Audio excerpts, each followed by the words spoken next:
Dans cette vidéo, nous allons aborder quelques marqueurs géologiques permettant de reconstituer l'histoire géologique d'une chaîne de collision comme les Alpes.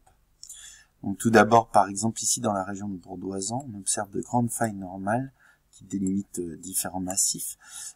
Et au creux de ces failles normales, on a des roches sédimentaires du Jurassique inférieur et moyen d'une épaisseur plus importante que plus loin de la faille, une sédimentation caractéristique dite en éventail, et ces grandes failles normales que l'on retrouve au niveau des marges continentales passives, donc au niveau ici du talus continental au sein d'une même plaque lithosphérique, on passe du domaine continental au domaine océanique.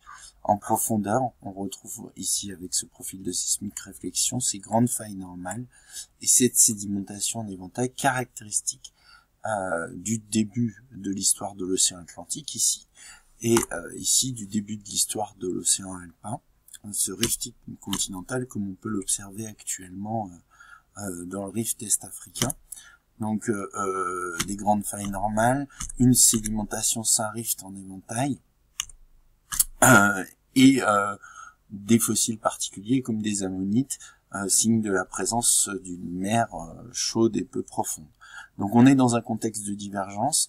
Il y a amincissement de la lithosphère continentale avec fracturation le long de grandes failles normales et aussi un autre type de marqueur géologique, les sédiments en éventail de cette période de rifting, donc au niveau des Alpes, peut être daté grâce aux roches sédimentaires du Jurassique inférieur.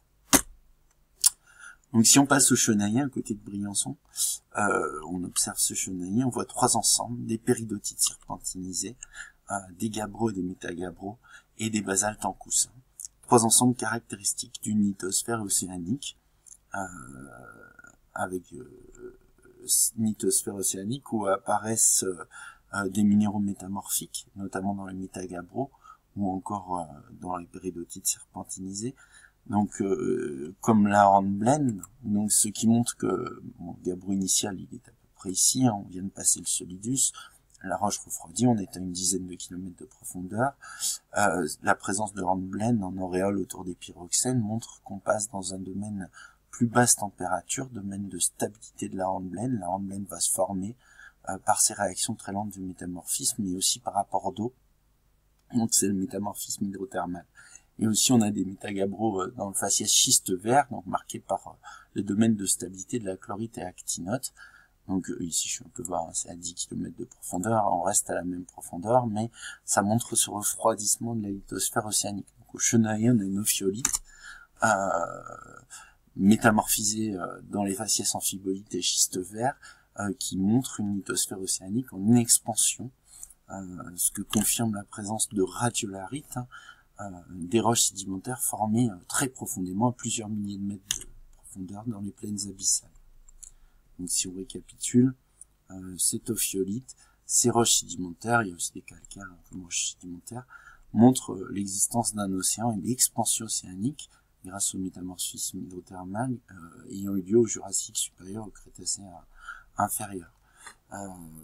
Donc cette expansion océanique voit la naissance de l'océan alpin en lieu et place d'une lithosphère continentale qui a précédemment subi le rifting continental. C'est aussi une véritable lithosphère océanique, une frontière de plaques en divergence. L'ouverture de l'Atlantique Sud va ensuite provoquer le rapprochement de la lithosphère continentale africaine qui va se rapprocher de la lithosphère continentale européenne et la fermeture de cet océan alpin qui aurait existé quand même quelques dizaines de millions d'années. Là on peut retrouver des traces dans certaines ophiolites, notamment dans le Kéras où on a des métagabbros aglocophanes. Ici on voit le pyroxène brun avec la métallique entouré d'une auréole de glaucophane bleuté.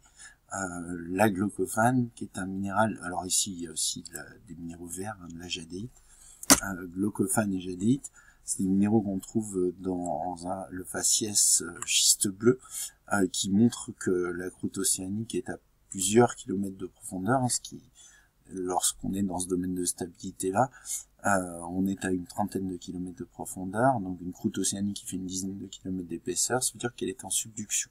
donc ces ophiolites qui ont échappé à la subduction, mais qui sont précédemment rentrés en subduction, montrent la fermeture de l'océan alpin.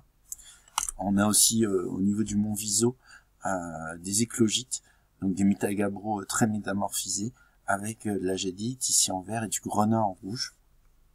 Donc là, le faciès éclogite est encore plus profond. Le domaine de stabilité du grenat apparaît plus profondément. Ce sont des métagabbros qui sont entrés en subduction sur plusieurs dizaines de kilomètres avant de remonter, puisqu'on les retrouve à la surface au niveau du mont Viso. Si on fait une analyse des métamorphismes observés sur une carte, on voit que du schiste vert au schiste bleu vers le faciès éclogite, donc la subduction s'est faite d'ouest en est. La lithosphère européenne a subduit sous la lithosphère adriatique, enfin la lithosphère africaine, plus à l'est. Donc la lithosphère océanique européenne a disparu sous la marge active à l'époque formée par la lithosphère continentale africaine. Donc cette subduction océanique, lorsqu'elle se termine, on est il y a quelques dizaines de millions d'années, lors d'une phase de collision, donc subduction continentale et collision, avec empilement de nappes à l'échelle lithosphérique le long de grandes failles inverses, de façon plus superficielle des nappes de charriage, des plis, des failles inverses, des ophiolites prises en sandwich, ayant échappé à la subduction, comme celle du Chenaillet, obduite, ou des ophiolites qui sont remontées alors qu'elles étaient en train d'être subduites, comme celle du Kéras ou du mont Viso. On observe aussi dans certains grès alpins la présence de coésite, ici, un isomorphe du quartz, qui se forme à très grande profondeur. Donc, le phénomène, le grès est une roche continentale, de subduction continentale, ces grandes écailles de lithosphère qui s'enfoncent les unes sous les autres à une grande échelle au niveau de cette zone de collision. On observe donc différents marqueurs superficiels, plus superficiels de cette collision, avec des plis comme le pli de Saint-Clément ici, avec des nappes de charriage, des chevauchements comme ici la nappe du Guil. Donc si on retrace l'histoire délivrée par ces différents marqueurs, d'abord un rifting continental, ensuite une océanisation avec l'existence de l'océan alpin, puis l'ouverture de l'Atlantique Sud qui change le mouvement des plaques, la lithosphère continentale africaine remonte vers le nord et l'océan se ferme sous cette lithosphère continentale africaine qui constitue alors une marge active. On est en phase de subduction.